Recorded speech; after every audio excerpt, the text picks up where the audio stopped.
Did you know humans, as well as other species, have migrated since the beginning of their existence?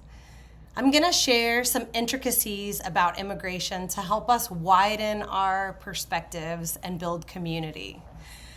Humans, our species, have been in existence for approximately 300,000 years based on the current archaeological record.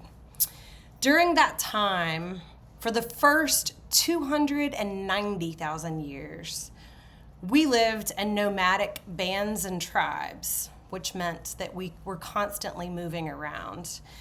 Sedentarism didn't begin to occur until approximately 12,000 to 10,000 years ago.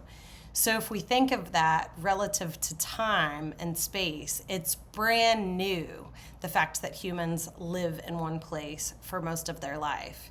And even now today in modern culture, we all know that humans still move around a lot. I myself have lived in multiple cities, multiple countries, and several different places within those regions.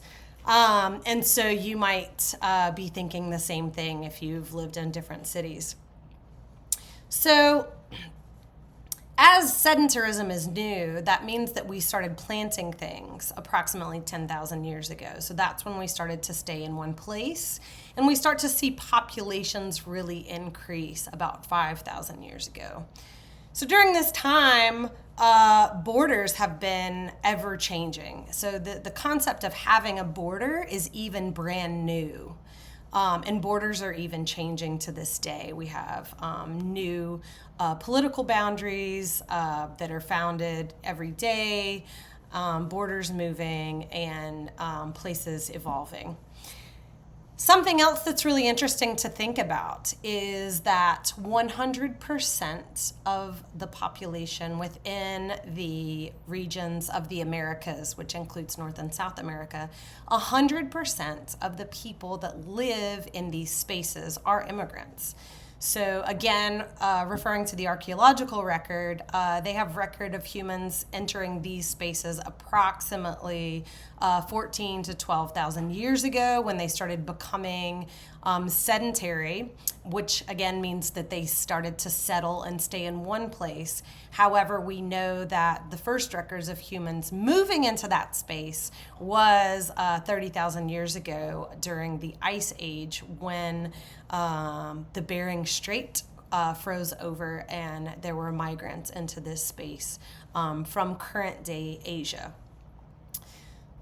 So, I don't know. I've also done a DNA test. I don't know if some of you have done a DNA test, but I'd be willing to bet that the majority of people alive today on the planet have DNA from more than one region. I know myself, I have DNA from various places.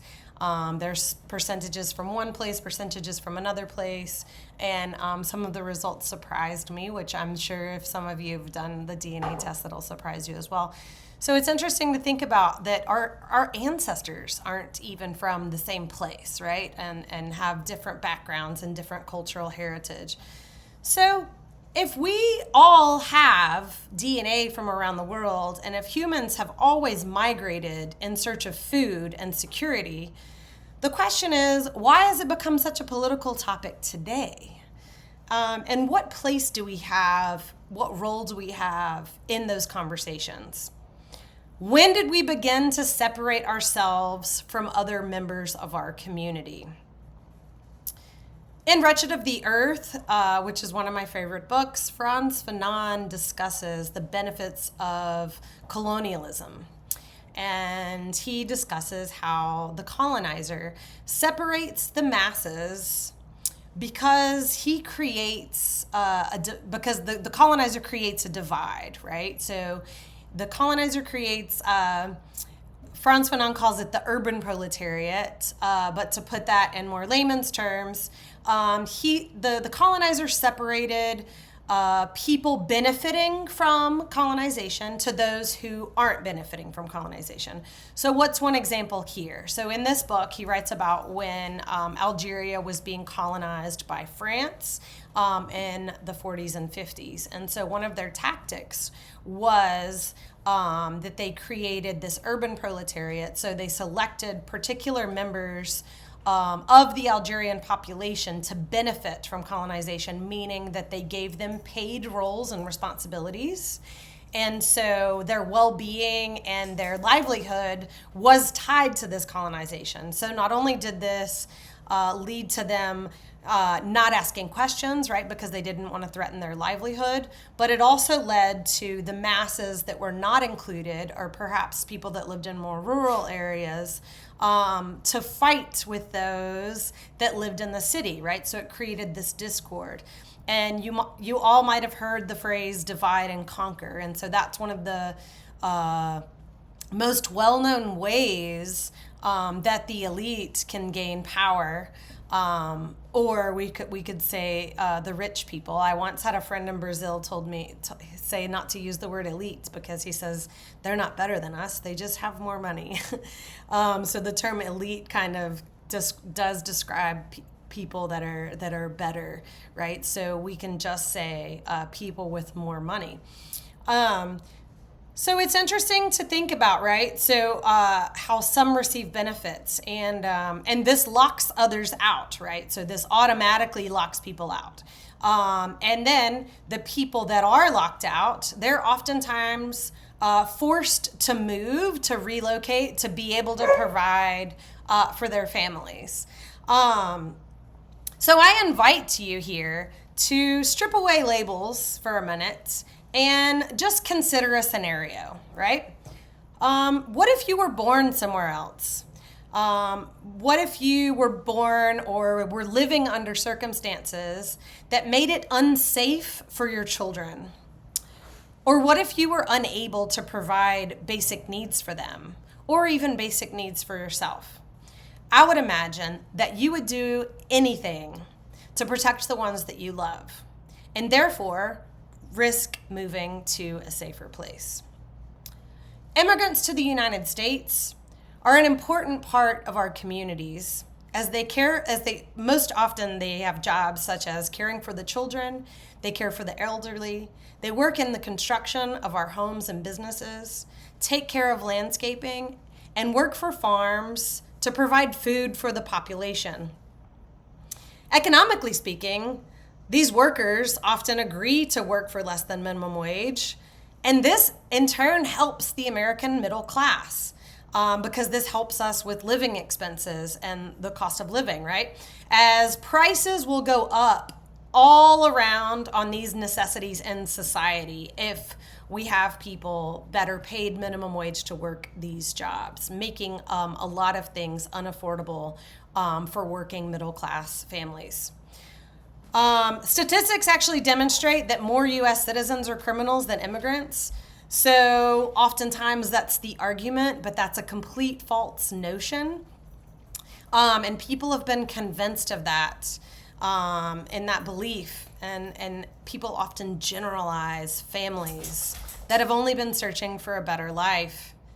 And yes, immigrants do pay taxes in the majority of cases, as their employer deducts this amount from each of their paychecks. So before we generalize and group all people together, we should see people first as members of our communities without stereotypes and get to know them as human beings. Just as that's what you and I would want when people see us, to get to know us first before they judge us based on our outside appearance, based on our job title, based on where we live, based on the accent that we have, etc., right? The system has created so much hate in our communities. And this is not only unhealthy for our societies, but this is unhealthy for you and me as individuals. When one person in our community is insecure, that creates insecurity for all of us. Community is essential for human species, as we have the longest weaning period of any other species, and we need each other for survival, right, to raise our young. If you think about Comparing humans to horses, for example. If a horse is born later that afternoon, it's kind of running around. You can see it kind of slowly stumble, but then it's able to walk by the end of that same afternoon. However, with human babies, we know that it takes much longer. It takes often a year of their life, sometimes longer, for them to be able to walk. And even then, they're not able to find their own food, etc. So it does take a unit for the survival of our species. So subconsciously, our brains and all of the cells in our bodies know that and connect to that notion. So when we isolate ourselves and we create separation from other members in our community, it has negative effects on our mental health and thus all the cells in our body. This causes us to live a very unhealthy lifestyle, which I discuss more in depth in another video.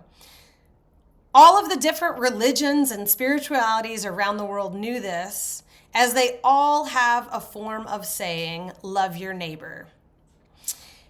So let's strip away what the system has taught us so that they could benefit from our separation.